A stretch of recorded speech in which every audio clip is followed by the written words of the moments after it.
아주 어렸을 때 이 노벨 문학상 수상자인 어니스트 허밍웨이의 명작 노인과 바다를 영화로 만든 것을 본 기억이 나는데요.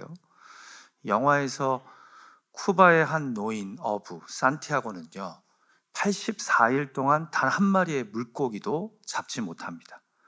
여러분, 어부에게 84일의 실패는 단순한 불운이 아니라 어부로서의 명예심에 큰 상처를 주는 일이었습니다. 마을 사람들은 산티아고 할아버지를 동정했지만 물고기를 못 잡는 날이 길어지자 그를 따르며 도왔던 소년 마놀린의 부모조차 아들에게 이제 그 노인과 함께 일하지 말라고 말합니다. 그러나 산티아고는 85일째 되는 날 아무도 그를 막을 수 없다는 듯 조용히 자신의 작은 보트를 타고 다시 바다로 나갑니다. 그 누가 뭐라고 해도 아무리 물고기를 못 잡아도 자신은 어부이기 때문에 또다시 바다로 나간 겁니다. 그리고 그날 오후 그는 멕시코만 바다에서 평생 보지 못한 거대한 청새치를 낚습니다. 바다에서 그 큰 청새치와 며칠 동안 길고 긴 사투를 벌인 끝에 결국 작살로 그 물고기를 잡습니다. 그러나 청새치를 보트에 매달고 돌아오는 길에 피냄새를 맡고 쫓아온 상어떼의 습격을 받았어요. 결국 청새치는 뼈만 남게 되죠. 아침 해가 뜨기 전 마을에 돌아온 노인은 무거운 돛대를 어깨에 메고 집으로 돌아갑니다. 마을 사람들은 오늘도 한 마리도 잡지 못한 노인을 보며 안타까운 눈빛을 보내죠. 그러나 뒤에 거대한 물고기의 뼈를 보고 다들 놀랍니다. 사람들의 눈에는 그가 또다시 실패한 것으로 보였지만 그는 묵묵히 집에 가서 지친 몸을 가누며 그를 따르는 어린 조수 마놀린에게 말합니다. 날씨가 개이면 다시 바다에 나갈 거라고요. 그러면서 이 소설의 가장 중요하고도 유명한 대사가 나오죠. A man can be destroyed, but not defeated. 무슨 말이에요? 살면서 인간이 파괴될 수는 있어도 그의 정신은 결단코 패배하지 않는다는 겁니다. 보세요. 그는 84일의 실패 속에서도 어부라는 정체성을, 사명을 포기하지 않고 또다시 바다로 나갔습니다. 그 큰 물고기와의 길고 긴 사투를 통해 결국 잡았지만 안타깝게도 상어떼들에 의해 물고기는 뼈만 앙상하게 남습니다. 그러나 그는 결과물에 상관없이 또다시 바다에 나갈 꿈을 꿉니다. 어부라는 자신의 사명을 천직으로 여겼기 때문입니다. 저는 오늘 본문인 사도행전 20장에 등장하는 사도 바울을 묵상하면서 노인과 바다에 나오는 어부 산티아고가 생각났습니다. 여러분, 지금 사도 바울은요, 마게도냐 지역 교회들의 구제원금을 가지고 예루살렘을 향해 가고 있습니다. 그런데 그곳에 가면 어떤 일이 일어날지 모릅니다. 아니, 그를 아끼는 주변 사람들은 하나같이 예루살렘에 가면 유대인들의 결박과 환난이 기다릴 거라고 가지 말라고 합니다. 그럼에도 그는 멈추지 않고 예루살렘을 향해 나아가며 본문 24절에서 이런 고백을 합니다. 내가 달려갈 길과 주 예수께 받은 사명, 곧 하나님의 은혜의 복음을 증언하는 일을 마치려 하면은 나의 생명조차 조금도 귀한 것으로 여기지 아니하노라. 마치 노인이 물고기 잡는 것을 자신의 평생 사명으로 여기며 또다시 험한 바다로 나가듯 바울은 하나님의 은혜의 복음을 증언하는 일을 자신의 평생 사명으로 여기며 예루살렘을 향해 나아간 겁니다. 사랑하는 기도자 여러분, 저는 솔직하게 사명이 명확한 분들을 보면 부럽습니다. 위험 없이 편하게만 사는 사람보다 아무리 힘들어도 평생 실패해도 오뚜기처럼 일어나 다시 사명의 자리로 나아가는 사람들이 부럽습니다. 그런 사명을 갖고 있는 사람들이 귀하게 여겨집니다. 사실 오늘날의 시대는요, 남들 사는 대로 따라 사는 사람은 많아도 나의 길, 나의 사명을 찾아 사는 사람은 별로 없죠. 그러나 성경에는 주류보다는 비주류로 남들이 가는 길이 아닌 잘 가지 않는 하나님이 원하시는 사명의 길을 걷는 사람들이 많이 등장합니다. 그리고 그들은 사명을 받으면 웬만해서는 쉽게 그 사명의 불이 꺼지지 않습니다. 끝까지 사명의 길을 걸어갑니다. 전 오늘 본문의 이 유명한 사도 바울의 고백이요, 성경이 말씀하는 사명에 대해 매우 귀한 은혜와 도전을 우리에게 준다고 생각합니다. 물론 부담이 되죠. 그러나 욕망이 아닌 하나님이 주시는 사명으로 이 땅에서 꺼지지 않는 인생을 살기 원하는 이들에게 귀한 도전을 주는 말씀이라고 믿습니다. 기도하고 소망하기는 사명을 잃어가는 이 시대에, 아니 하나님 주신 사명이 너무나 쉽게 사그라드는 오늘날의 시대에 본문 말씀을 통해 나의 가정과 일터, 교회와 세상에 대한 개개인의 사명이 다시 불일 듯 일어나는 은혜가 있기를 주님의 이름으로 축복합니다. 그리고 그 사명을 붙잡고 끝까지 꺼지지 않는 그 불길을 태우며 나아가는 저와 여러분이 될 수 있으면 좋겠습니다. 자, 사도 바울을 통해 깨닫게 되는 사명의 사람이란 어떤 사람입니까? 이 성경이 말씀하는 꺼지지 않는 사명으로 살아가는 삶은 어떤 삶입니까? 첫 번째로 오늘 본문에서 우리가 발견하게 되는 것은요, 꺼지지 않는 사명은 self-directed가 아니라 spirit-directed라는 겁니다. 이게 무슨 말이냐면 성경이 말씀하는 사명은 자기 주도적인, 곧 내가 정하고 가는 길이 아닌 spirit-directed, 곧 성령이 이끌어가는 길이라는 점입니다. 다 같이 본문 22절의 말씀을 우리가 함께 읽어볼까요? 시작. 보라, 이제 나는 성령에 매여 예루살렘으로 가는데 거기서 무슨 일을 당하는지 알지 못하노라. 오늘 본문의 고백은요, 사도 바울이 자신을 만나러 밀레도 항구까지 온 에베소 교회 장로들에게 작별 인사를 하면서 한 말입니다. 내가 지금 예루살렘에 가는데 내가 가고 싶어서 가는 게 아니라 성령에게 이끌려서 간다는 겁니다. 여기 성령의 매어라고 번역된 헬라어 동사가 데오라고 하는 동사인데요, 그 뜻이 묶였다, 매였다는 뜻입니다. 근데 거기에다가 이 동사가 또 완전 수동태입니다. 무슨 말이냐면 주어가 행동을 전혀 하지 않고 오직 행위를 당하기만 한다는 겁니다. 그래서 적지 않은 성경학자들은 여기서 바울이 자신의 의지가 아니라, 바람이 아니라 성령의 의지와 바람에 매여 예루살렘에 가게 된 것이라고 해석합니다. 여러분, 사실 행복한 신앙생활, 성숙한 신앙생활은요, 우리가 하나님을 내 뜻대로 끌고 가는 것이 아니라 하나님이 우리를 끌고 가실 때 거기에 따라가는 삶인 줄 믿습니다. 예배 가운데 성령의 충만한 감동과 은혜를 경험하고 그때마다 성령이 이끄시는 대로 따라가는 삶, 묶여서 매여서 따라가는 삶, 이것이 진정 행복한 삶이요, 사명의 삶이라는 거죠. 지금 사도 바울이 그런 겁니다. 내가 은혜의 복음 전하는 사명받은 사람으로서 지금 결박과 환난이 기다리는 예루살렘에 가는 것은 내가 self-directed 하는 것이 아니라 사실은 스피릿이 지금 나를 디렉트하고 있다는 거예요. 사랑하는 기도자 여러분, 왜 우리의 삶이 미셔널, 곧 사명적이지 않고 comfort driven, 곧 안정지향적인 것일까요? 성령의 이끌림 받기보다 나 자신에게 이끌림 받기 때문입니다.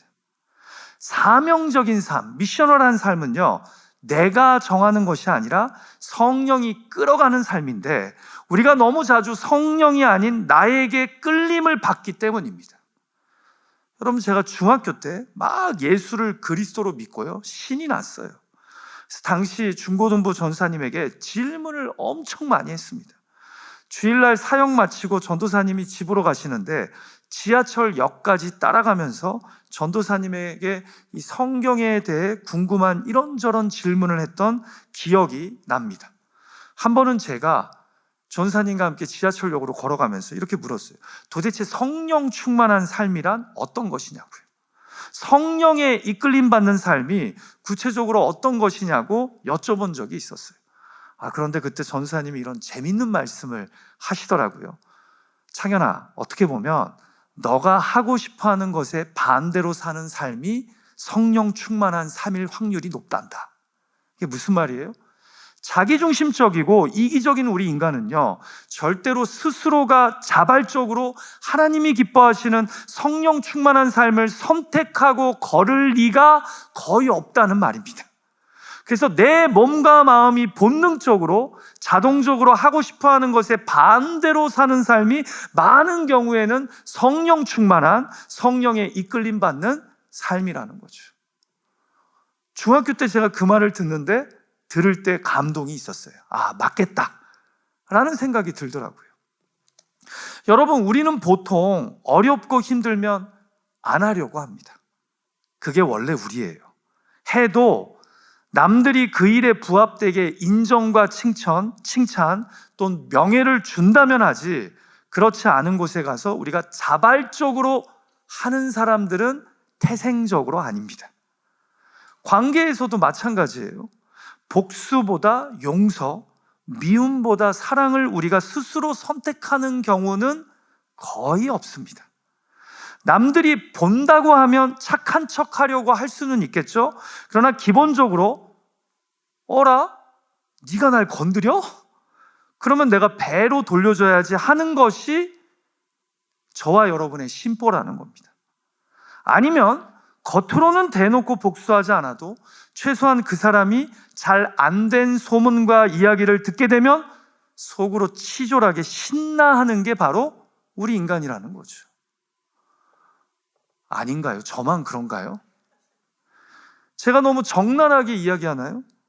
여러분, 그래서요, 우리가 하나님이 기뻐하시는 미셔널한 삶을 선택하며 사는 경우는요, 거의 다 내가 아닌 성령의 이끌림 받을 때입니다.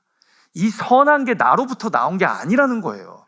이거는 예배 가운데 성령이 나에게 감동을 주시고 나에게 말씀으로 도전을 주셔서 내가 이런 사명적 삶을 선택하는 거지, 우리 인간은 자발적으로 자신이 스스로를 부인하고 희생하고 헌신하는 삶을 선택할 리가 만무한 존재들이라는 거예요. 지금 본문의 바울처럼 self-directed가 아닌 spirit-directed를 받으니까 우리가 그런 미셔널한 삶을 선택한다라는 거죠. 내가 원하고 정하는 길이면 결단코 예루살렘일 수가 없어요. 다른 사람을 대신 보내면 보내지. 야, 네가 대신 가. 사랑하는 기도자 여러분, 사명은 많은 경우에 내가 원하고 내가 정하는 길이 아니라 성령에 이끌려서 가는 길입니다. 어느 순간 정신없이 성령에 취해 막 하면서 보니까 어느덧 내가 그 자리에 있고 그 일을 하고 있는 거예요. 그래서 보면서 본인이 당황하죠. 내가 지금 여기서 왜 이걸 하고 있지? 원래 내가 이거 할 사람 아닌데 하면서요. 맨정신으로 우리가 하나님 기뻐하시는 사명의 길을 선택하지는 않습니다. 사도 바울도 맨정신으로는 결박과 환난이 기다리는 예루살렘으로 안 가요. 성령의 이끌림을 받았기 때문에 가는 겁니다. 로버트 프로스트가 쓴 시 중에 가지 않는 길이라는 아주 유명한 시가 있죠. 그 시의 일부분을 읽어드립니다. 노란 숲 속에 두 갈래 길이 있었어. 나는 두 길을 다 가지 못하는 것이 아쉬워 한참을 서서 길 하나가 숲을 속으로 굽어 사라진 데까지 멀리 멀리 한참 서서 바라보았지. 먼 훗날 나는 어디에선가 이렇게 말하겠지. 숲속에 두 갈래 길이 나 있었다고. 그리고 나는 사람들이 적게 간 길을 선택했다고. 그로 인해 모든 것이 달라졌다고. 지금 저와 여러분은 남들이 가는 편하고 좋은 길만을 안전하게 걷고 있습니까? 아니면 성령에게 이끌려 남들이 잘 안 가는 길을 걸어가고 있습니까? 요즘 내 예배 중에 성령님이 나에게 주는 부담스러운 끌림의 자리나 역할은 무엇입니까? 부디 성령에 매여 컴포트 존을 벗어나 신앙생활할 수 있는 하나님의 사명자들이 되시기를 주님의 이름으로 축복합니다. 이게 힘든데 신앙생활의 맛은 아주 달달합니다. 편하게 좋게만 신앙생활 하려면 절대로 사명의 삶을 살 수 없습니다. 그러나 성령에 이끌려 살 때 몸은 좀 피곤해도 하나님의 사명을 이루며 사는 기쁨을 누리게 되는 줄 믿습니다. 꺼지지 않는 사명의 삶을 경험하게 될 줄 믿습니다. 제가 여러분들이 별로 아멘 안 할 줄 알았어요. 근데 우리가 신앙생활을 항상 컴포트존에만 있으면서 하다 보면 절대로 우리 믿음이 자라지도 않고 우리의 믿음이 도전받지도 않는다라는 거죠. 결박과 환난이 기다려도 성령이 감동을 주면 이끌림 받아 가야지 우리 믿음이 깊어지고 넓어지고 또한 성숙해지는 줄 믿습니다. 그리고 지금 여기 예배하는 분들 중에서도 이 성령의 이끌림에 마지못해 순종했던 분들이 있어요. 근데 그 순종을 통해 하나님은 당신의 선하시고 온전하신 뜻을 이루어가는 줄 믿습니다. 자, 두 번째로 성경이 우리에게 도전하는 꺼지지 않는 사명은 어떤 사명입니까? 꺼지지 않는 사명은 언제나 결과가 아니라 방향입니다. 방향. 자, 다 같이 본문 22절과 23절 말씀을 함께 읽어볼까요? 같이 읽죠. 시작. 보라, 이제 나는 성령에 매여 예루살렘으로 가는데 거기서 무슨 일을 당할는지 알지 못하노라. 오직 성령이 각성해서 내게 증언하여 결박과 환난이 나를 기다린다 하시나. 그럼 바울은 이미 예루살렘에 가면 어떤 일이 벌어질지 어느 정도 느끼고 있었습니다. 알고 있었습니다. 본문에서는 성령님이 깨닫게 하신 것만 이야기하지만 사실 그 다음 장인 21장에는요 예루살렘으로 가는 여정 중에 만나는 성도들마다 가지 말라고, 위험하다고, 성령님이 나에게 말씀하신다고, 사도 바울 선생 예루살렘 가면 힘든 일 생긴다고 말씀하신다고 이야기해요. 그런데도 바울은 자신이 받은 사명을 위해 예루살렘으로 갑니다. 그럼 우리가 여기서 발견하게 되는 것이요, 세상의 꿈이나 야망과 매우 다른 하나님 사명의 특징을 발견하게 돼요. 세상의 꿈은 결과 중심적입니다.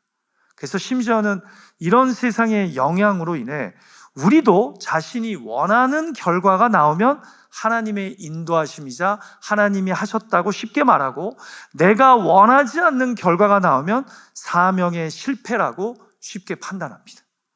그러나 지금 말씀을 보니까 바울의 자세는 다릅니다. 하나님이 원하시는 방향이면 결과가 어떻게 되든 그것은 사명입니다. 사명의 성공은 결과로 증명되는 것이 아니라 방향으로 정해진다라는 거죠. 가는 길이 좁고 험해도 맞는 방향이면 잘 가고 있는 것이고 사명의 삶을 살고 있는 겁니다. 여러분, 이것을 다르게 해석하면요, 성령이 이끄시는 사명의 길은 때때로 손해처럼 보일 때가 참 많습니다. 보세요. 예루살렘에 가면 이제 그는 갇히게 됩니다. 재정적으로, 사역적으로 너무나 큰 손해입니다. 거기에 가면 인정과 대우가 아닌 멸시와 천대, 아니 죽을 고비를 몇 번 넘기게 될 겁니다. 그리고 그의 활발한 이방인 선교는 이로 인해 소아시아 지역과 에게를 지난 그리스 지역에서 멈춰지게 됩니다. 자, 그러나 잘 보세요. 이 방문으로 그의 서신서 중에 주옥 같은 옥중 서신서가 쓰여지게 됩니다. 그리고 그는 감옥에서도 복음을 전하게 됩니다.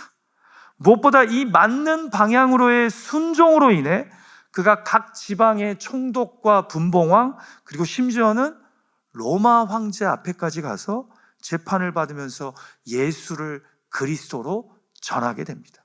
자, 보세요. 바울의 결과는 실패 같지만 방향은 하나님 안에서 완벽했던 겁니다. 세상은 꿈과 미션의 결과물로 평가하지만 하나님의 나라는 성취와 결과물보다 이 방향이 맞는 방향이냐로 평가된다라는 거죠. 제가 오늘 설교를 준비하면서 아까 시작하면서 말씀드렸던 영화 노인과 바다를 패스트 포워드로 막 봤어요. 다시. 옛날 기억이 나더라고요. 이 영화에 또 다른 명장면이 있더라고요. 산티아고가 뼈만 남은 물고기를 배에 두고 집에 돌아와서 쉬고 있는데요. 그의 보조 마놀린이 따뜻한 물을 건네며 부둣가에서 본 뼈만 남은 큰 사이즈의 물고기를 보면서 말합니다. What a fish! 정말 대단한 물고기였다고. 그러자 노인이 잔잔히 웃으면서 소년에게 이렇게 말합니다. A great loss, but a great gain. 되게 멋진 말이에요. 직역하면 큰 손실이었지만 큰 얻음이기도 했답니다. 의역하자면 이런 뜻이죠. 많이 잃었지만 그만큼 크게 얻었다. 남은 건 뼈밖에 없는데 뭐 팔 수도 없고 자랑할 수도 없어요. 내가 이런 물고기 잡은 사람이다. 왜? 뼈밖에 안 남았으니까. 여러분, 성경이 말씀하는 사명의 사람은요, 결과물로 자신의 사명을 평가하지 않습니다. 오직 방향으로 평가합니다. 우리가 사명의 길을 걷는 것은 그 결과가 대단할 것이기 때문이 아닙니다. 그 길이 맞는 길이어서 걷는 겁니다. 목사가 목회를 결과 중심으로만 한다면, 장로와 집사가 섬김과 헌신을 성취적으로만 이해하고 접근한다면 그 공동체는 사명의 공동체가 아닌 욕망과 성취의 공동체가 됩니다. 그러면 복음이 예수 그리스도가 비집고 들어갈 자리가 없어지게 됩니다. 최소한 영적 지도자라면 성취보다는 방향에 의미를 둬야 하지 않을까요? 좀 힘들어도 맞는 길을 걸어야 하지 않냐는 겁니다. 자, 제가 또 이렇게 설교했다고 결과는 전혀 중요하지 않다는 말로 오해하지는 마십시오. 예수님도 제자들에게 열매로 그 믿음을 알게 된다고 말씀하시지 않았습니까? 또 성경은 우리에게 열매 맺는 성도의 삶을 도전합니다. 저는 지금 결과를 아예 무시하라는 게 아니라 결과 위주로 사명을 평가해서는 안 된다는 겁니다. 사명은 얼마나 해냈냐가 아니라 어디를 향해 걷고 있느냐가 먼저라는 겁니다. 결과로 예수님의 십자가를 평가한다면 예수님도 실패한 사명자 아닙니까? 그러나 예수님이 걸어가신 그 십자가의 길이 맞는 길이었습니다.